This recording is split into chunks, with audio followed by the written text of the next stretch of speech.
کوئی بھی قوم تعلیم کے بغیر مردہ خیال کی جاتی ہے، اس کا کوئی رول نہیں ہوتا، اس کا کوئی کردار نہیں ہوتا۔ جس معاشرے میں علم کا چراغ نہیں جلتا ہے وہ معاشرہ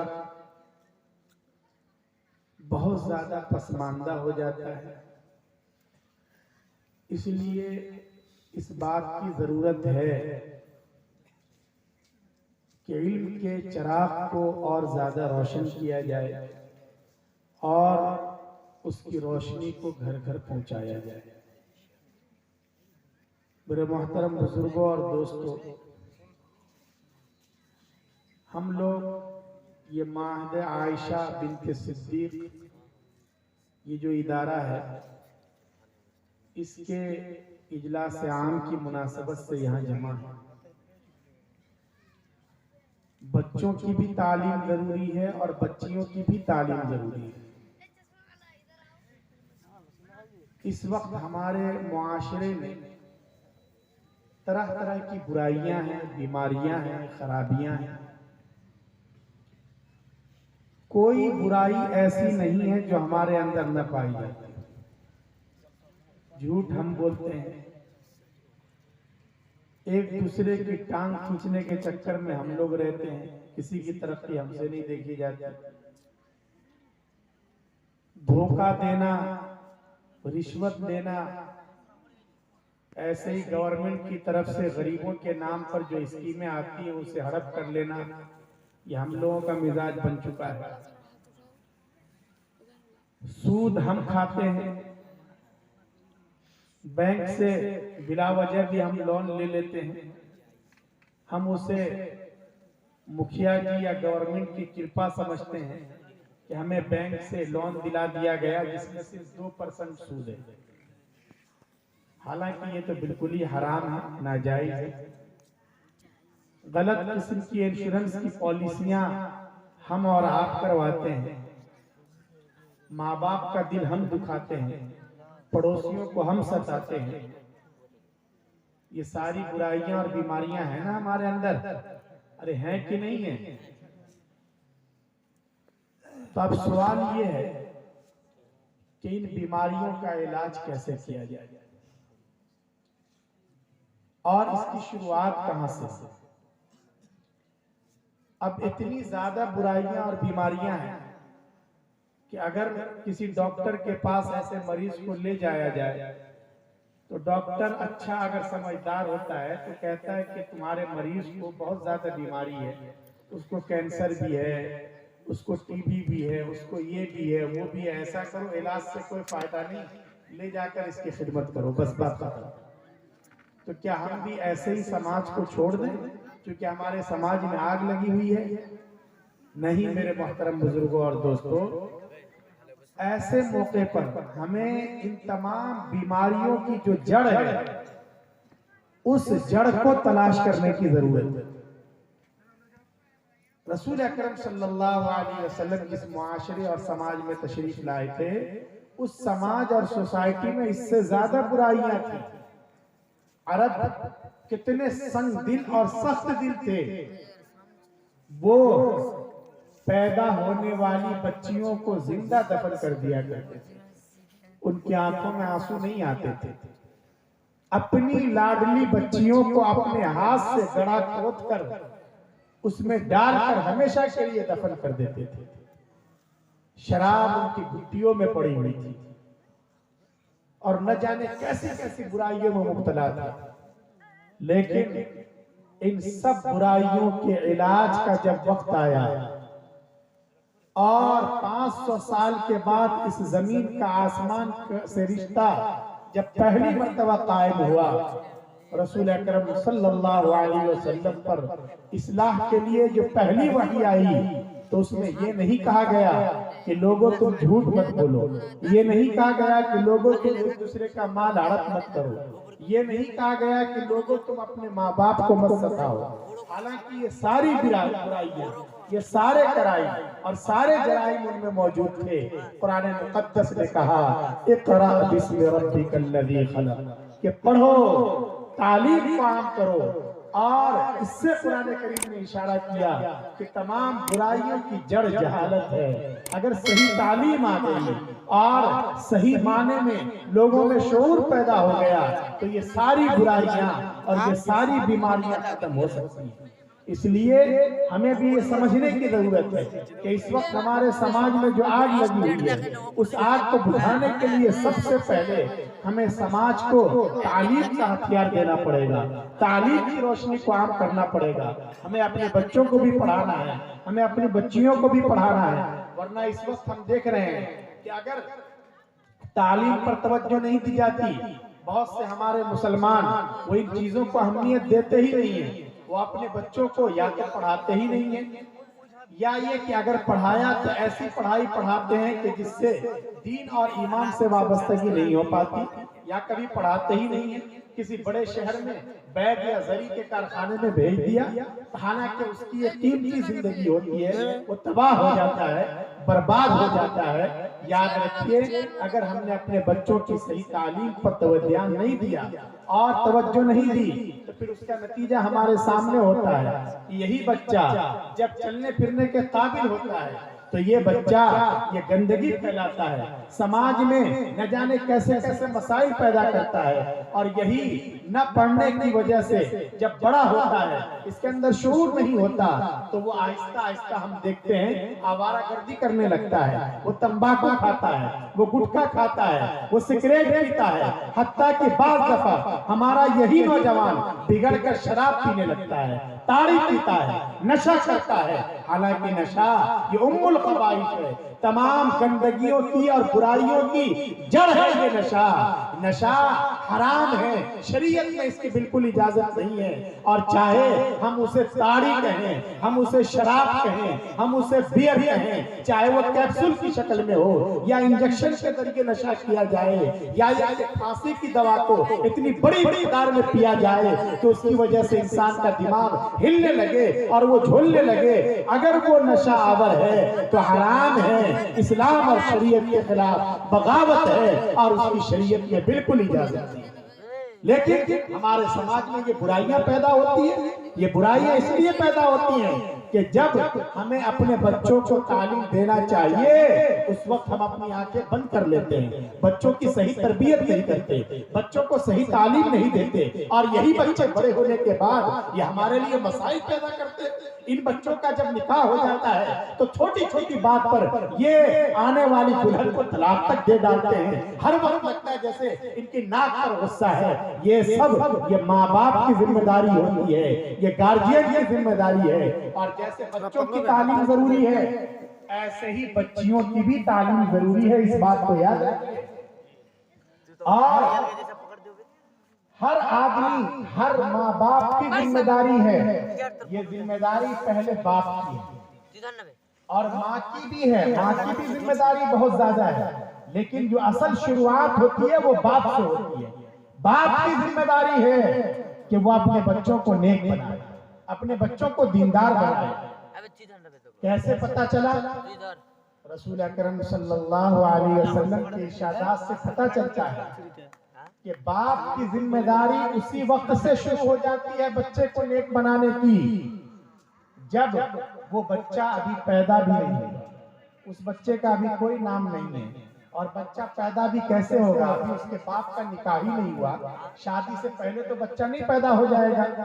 اس کے پہلے سے ہی باپ کی ذمہ داری ہے کہ وہ اپنے بچے کی تعلیم اور تربیت کا خیال رکھے. لیکن سوال یہ کہ وہ کیسے خیال رکھے گا جبکہ وہ بچہ ابھی پیدا بھی نہیں ہوا, اس کا کوئی نام و نشان نہیں ہے. حدیث پاک میں اس کی طرف اشارہ کیا گیا ہے کہ دیکھو ایک نوجوان جب جوانی کی عمر کو پہنچ جائے اور وہ اپنا نکاح کرنا چاہے, اپنا گھر بسانا چاہے, تو وہ آزاد نہیں ہے کہ جسے چاہے اپنی دلہن بنا کر لے آئے, بلکہ اس نوجوان کی ذمہ داری ہے آئندہ اللہ پاک اس نوجوان کو جو بچہ یا بچی عطا کریں گے اس پیدا ہونے والے بچے اور بچی کا یہ حق ہے کہ یہ نوجوان اپنے لیے ایسی لڑکی کا انتخاب کرے جس میں دینداری ہو, جس میں تقوی ہو, جس میں اللہ کا خوف ہو, جس کی نگاہیں نیچی رہتی ہو, جو پردے کا اہتمام کرتی ہو. یہ مطلب نہیں کہ جس سے اس کا جی چاہا اس کو اپنی بہو اور دلہن بنا کر لے آئے، اس کی اجازت نہیں ہے، اس لیے کہ اگر وہ دیندار لڑکی کو اپنی بیوی بنائے گا تو آئندہ اس کی کوکھ سے جو بچہ جنم لے گا، اس کی گود میں جو بچہ پلے گا اور بڑھے گا، وہ شیخ الاسلام بنے گا، وہ حجت الاسلام بنے گا، وہ مولانا الیاس کاندھلوی بنے گا۔ لیکن اگر وہ ایسی لڑکی کو بیاہ کر کے اپنے گھر لے آتا ہے جس کا کریکٹر صحیح نہیں ہے، جس کی زبان بیٹی کی طرح چلتی ہے، جو بغیر پردے کے شاپنگ کے لیے جاتی ہے، جس کو دین معلوم نہیں، اخلاق معلوم نہیں، اس کی کوکھ سے جو بچہ جنم لیتا ہے اور اس کی گود میں جو بچہ پلتا اور بڑھتا ہے، وہ شیطان تو ہو سکتا ہے، اچھا انسان نہیں ہو سکتا۔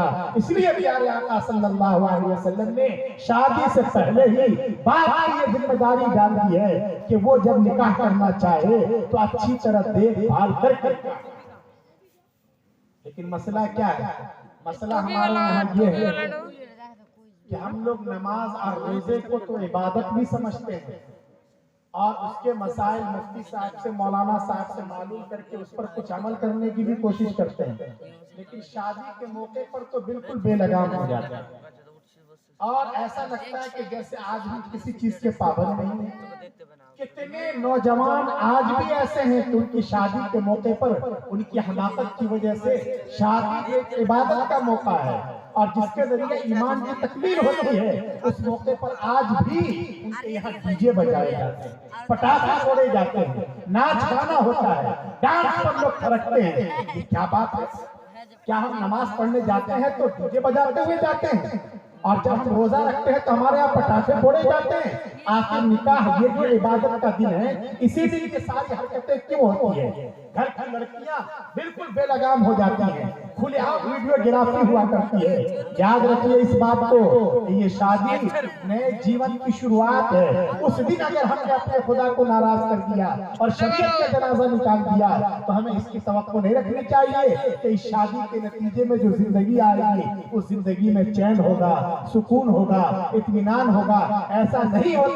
چنانچہ ہم دیکھتے ہیں کہ شادی کے چند مہینے کے بعد ہی آپس میں دوریاں شروع ہو جاتی ہے، خلفشار شروع ہو جاتا ہے، جھگڑا شروع ہو جاتا ہے، ساس کا جھگڑا، نند کا جھگڑا، یہ مسئلہ وہ مسئلہ، یہ کھینچتانی، پولیس کیس ہو جاتی ہے، ہو جاتا ہے اور نہ جانے کتنے بکھیڑے سامنے آتے ہیں۔ یہ سب صرف اس لیے ہوتے ہیں کہ اس شادی میں ہم نے اللہ اور اس کے رسول صلی اللہ علیہ وسلم کو ناراض کر دیا تھا۔ اس لیے ہمیں اپنی ذمہ داری کو سمجھنا چاہیے۔ ہر ماں باپ کی ذمہ داری ہے کہ وہ اپنے بچے کو اور اپنی بچی کو تعلیم یافتہ بنائیں، اسے اخلاق سکھلائیں، اسے توحید سکھلائیں۔ ورنہ اگر ہم نے اپنے بچوں کو صرف انگلش پڑھا دیا، ہم نے اپنے بچوں کو صرف ہندی سکھا دی لیکن دین نہیں سکھلایا، اخلاق نہیں سکھلایا، توحید نہیں سکھلائی، مرنے کے بعد والی زندگی کے بارے میں نہیں بتلایا، اور کل کو وہ بچہ اگر ہمارا بگڑتا ہے، کل کو وہ بچی اگر ہماری بگڑ جاتی ہے، غلط راہ پر جاتی ہے، اگر وہ سوریہ نمسکار کرتی ہے، اگر وہ بھارت کی وندنا کرتی ہے، اگر وہ کفر کرتی ہے، اگر وہ شرک کرتی ہے، جس کی پاداش میں اسے جہنم کی دہکتی ہوئی آگ کے حوالے کیا جاتا ہے، تو یاد رکھیے وہ اکیلے ہرگز جہنم میں نہیں جائے گی، بلکہ اپنے ساتھ اپنے پیارے ماں باپ کو بھی گھسیٹ کر لے جائے گی۔ اس لیے ہر باپ کی ذمہ داری ہے، ہر ماں کی ذمہ داری ہے، باپ کے ساتھ ماں کی بھی ذمہ داری ہے کہ وہ اپنے بچوں کو دیندار بنائیں۔ اور یاد رکھیے ہم میں سے ہر آدمی یہ چاہتا ہے کہ اس کی اولاد دیندار ہو۔ میں آخری بات کہہ کر اپنی بات ختم کر رہا ہوں۔ اولاد کو ہر آدمی دیندار بنانا چاہتا ہے۔ ارے چاہتا ہے کہ نہیں چاہتا ہے؟ اس کے لیے دو نسخے یاد رکھیں۔ اگر ہم یہ چاہتے ہیں کہ ہماری اولاد دیندار ہو تو اس کے لیے ایک کام تو یہ کرنا ہے، جیسا کہ علماء نے لکھا ہے اور اس میں بھی اس کی طرف اشارہ ہے کہ بچوں کی دینداری میں بچوں کے پیٹ میں جانے والی غذا کا بہت زیادہ دخل ہے۔ ہم اپنے بچوں کی پرورش کس مال سے کر رہے ہیں؟ ان کے پیٹ میں حلال آمدنی جا رہی ہے یا یہ کہ حرام ہے؟ اس کو دیکھنے کی بہت زیادہ ضرورت ہے۔ اگر حرام مال سے ان کی پرورش ہوتی ہے، ان کا خون بنتا ہے، ان کا جسم پڑتا ہے، تو یاد رکھیے یہ آئندہ جہنم کا ایندھن تو بن سکتا ہے، آپ کی آنکھوں کی ٹھنڈک نہیں ہو سکتا۔ اگر ہم نیک بنانا چاہتے ہیں تو ضرورت اس بات کی ہے کہ ہم اپنی انکم کے سورسز کو دیکھیں۔ آمدنی کے ذرائع کو دیکھیں اور حلال آمدنی کا خیال رکھیں۔ قرآن کریم میں اللہ تبارک و تعالیٰ نے پیغمبروں کو خطاب کرتے ہوئے کہا یا ایھا الرسل کلوا من الطیبات واعملوا صالحا، اے پیغمبروں حلال اور پاکیزہ روزی کھاؤ اور نیک عمل کرو۔ اس میں اشارہ ہے، مفسرین فرماتے ہیں کہ حلال اور پاکیزہ روزی کا نیک عمل میں بڑا کردار ہے، بڑا دخل ہے۔ اس لیے پیٹ میں جانے والی غذا یہ حلال ہونی چاہیے۔ یہ دیکھنا چاہیے کہ ایسا تو نہیں کہ کسی کا حق مار کے یہ پیسہ ہمارے گھر میں آیا ہے، ایسا تو نہیں کہ سود کا یا انٹرسٹ کا پیسہ آ گیا ہے۔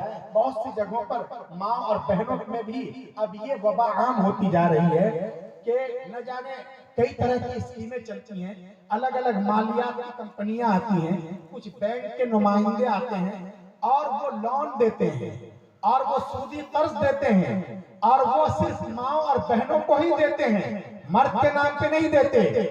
اور ہماری یہ بے بصیرت مائیں اور بہنیں، اللہ انہیں شعور عطا کر دے، یہ وہ قرض لیتی ہیں۔ یہ سب کیا ہو رہا ہے؟ یہ حرام مال، یہ سود کا پیسہ اب ہمارے بیڈ روم تک پہنچ رہا ہے، اب ہمارے گھروں کے اندر پہنچ رہا ہے۔ یاد رکھیے یہ سود بالکل حرام ہے۔ احل اللہ البیع وحرم الربا، اللہ نے کاروبار کی اجازت دی ہے، اللہ نے سود کو بالکل بین کر دیا ہے، اس کی بالکل اجازت نہیں ہے۔ جو سود لیتا ہے، جو سود دیتا ہے، جو سود کے لین دین میں گواہ اور ایجنٹ بنتا ہے، جو سود کے فارم پر سگنیچر چلتا ہے، ان سب پر اللہ کی لعنت ہوتی ہے۔ جس سماج میں، جس محلے میں، جس خاندان میں سود کی وبا عام ہوتی ہے اور اس طرح کی کمپنیوں کے ذریعے ہماری ماں کے نام پر، ہماری بہنوں کے نام پر اگر سودی قرض لیے جاتے ہیں، ایسے محلے پر، ایسے گاؤں پر اللہ کی رحمت نازل نہیں ہوتی، اللہ کی لعنت ہوتی ہے، پھٹکار ہوتی ہے۔ اس لیے لوگوں اچھی طرح غور کر لو، کہیں ایسا تو نہیں کہ یہ حرام مال ہمارے ذریعے ہمارے بچوں کے پیٹ میں اتر رہا ہے۔ اگر حرام مال کھلا کر بچوں کو پالا اور پوسا تو پھر یہ توقع مت رکھیے کہ جب آپ بوڑھے ہو جائیں گے تو یہ آپ کے بڑھاپے کا سہارا بنے گا۔ نہیں، یہ کلکتہ رہے گا، ممبئی رہے گا، اپنی بیوی کو سارے پیسے ٹرانسفر کر دے گا، باپ کھانستے کھانستے پریشان ہو جائے گا، ماں روئے گی بلک بلک کر، سسک سسک کر، لیکن وہ یہی کہے گا میرے پاس پیسہ نہیں ہے، اور بڑھاپے میں رونا پڑے گا۔ کیوں؟ اس لیے کہ ہم نے اس کی پرورشی ایسی کی ہے کہ وہ اس طرح کی حرکتیں ضرور کرے گا۔ اس لیے لوگوں اپنے بچوں پر رحم کرو، انہیں جہنم کا ایندھن مت بننے دو۔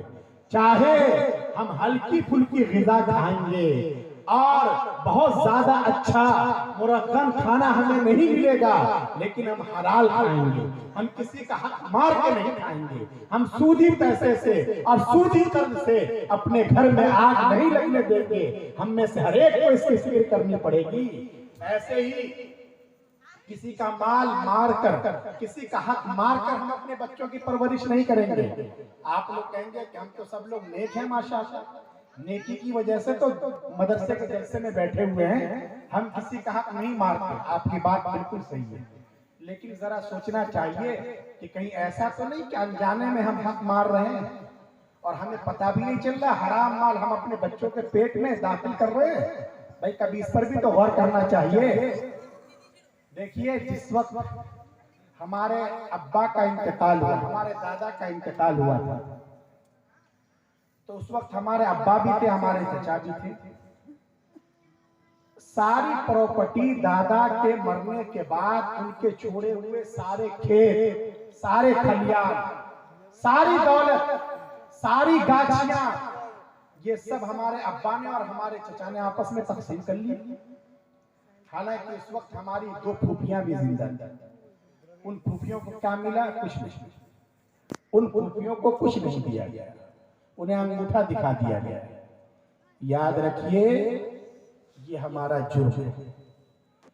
اس پراپرٹی میں، اس کھیت میں، اس جائیداد میں جیسے ہمارے ابا اور چچا کا حق تھا، ایسے ہی ہماری پھوپھیوں کا بھی حق تھا، اور یہ حق اتنا مضبوط اور لازم ہے کہ دنیا کے کسی پارلیمنٹ نے نہیں دیا ہے، قرآن مقدس نے انہیں حق دیا ہے، اللہ رب العزت نے دیا ہے۔